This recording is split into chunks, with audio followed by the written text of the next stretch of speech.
Good evening. This is Bill Shakespeare with your nightly news.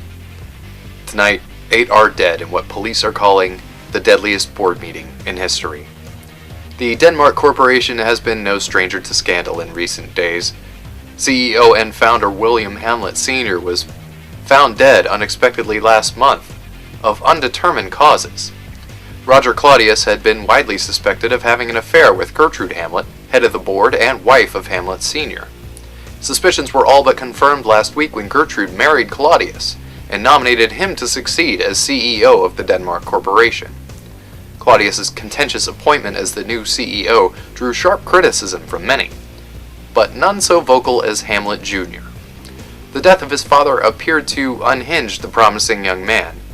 Hamlet abruptly ended his studies in England and broke off his engagement with longtime fiancée Ophelia Polonius, daughter of corporate spokesman David Polonius.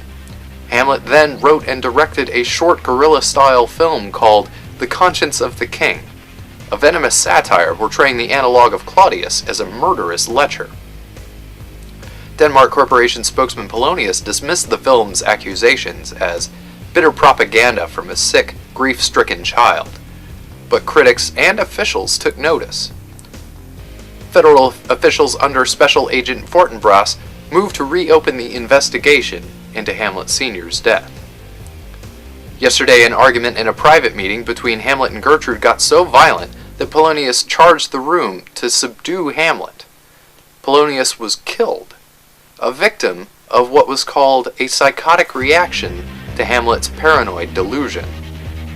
Police ruled the death an accident and moved to commit Hamlet into psychiatric care. Laertes Polonius then vowed revenge and publicly challenged Hamlet to a duel.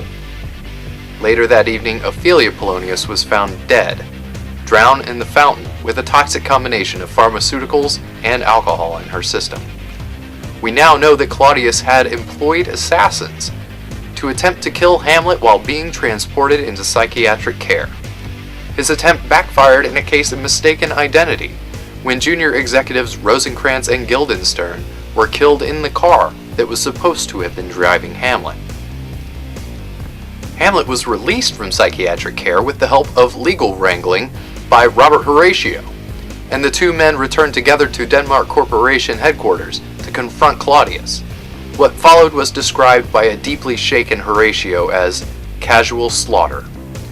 When Hamlet arrived, a savage fight immediately broke out between Hamlet and Laertes.